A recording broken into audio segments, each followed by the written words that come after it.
Hey guys, today on the Bunny Bunches, Ivy is going to be telling some her Halloween spooky stories. Well, our first Halloween story is called Black Magic, retold by S.E. Scholliser. Mad Henry was a hermit who lived alone in a decrepit mansion at the edge of town. Rumors were rife about the wild eye man. Some folks said that he was a magician who called upon the powers of darkness to wreak havoc upon his neighbors. Others called him a mad doctor who could restore life to full corpse from the local cemetery. No respectable citizen in town had anything to do with Mad Henry. Then, one year, a new family moved to town with a lovely daughter, Rachel, who caught Mad Henry's eye.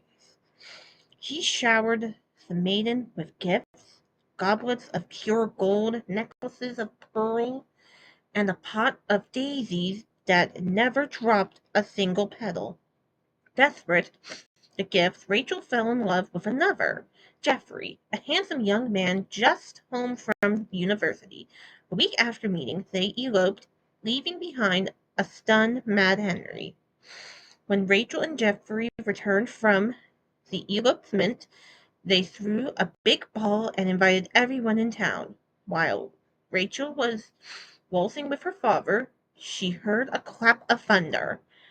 Lightning flashed again and again. Suddenly, the double doors blew open, and a breeze whirled in, bringing with it the smell of dead, decaying things. Mad Henry loomed in the doorway, pupils gleaming red with anger.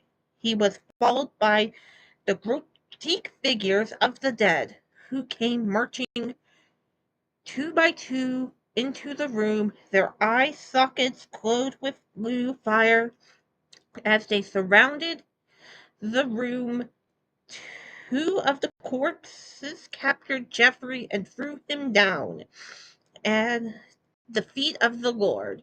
Red eyes gleaming, Mad Henry drew a silver-bladed knife and casually cut the bridegroom's throat from ear to ear.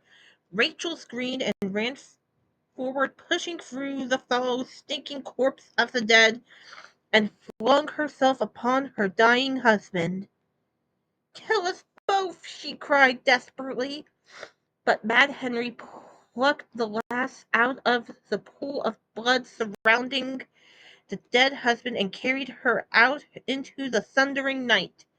Behind him, the army of the dead turned from the grisly scene and followed their master.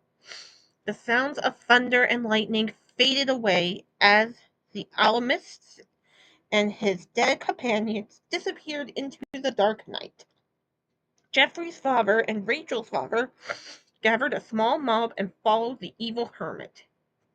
Intent upon saving Rachel, when they searched Mad Henry's house, they found it completely empty, save for the light, which shone from a series of mysterious globes that blobbed near the ceiling of each room. Mad Henry had vanished. Search parties sourced the countryside for days, but turned up nothing. Geoffrey was buried in the local cemetery, and the dance hall was torn down. No one in town spoke about what had happened, and no one dared imagine that what had become of poor Rachel. A year to that day after the ball, a timid knock sounded upon the door of Rachel's parents' home. When her father opened it, he was a gaunt, gray figure of the stoop. Her eyes were dull with exhaustion and pain. It was Rachel. Her tongue had been cut out so she couldn't speak.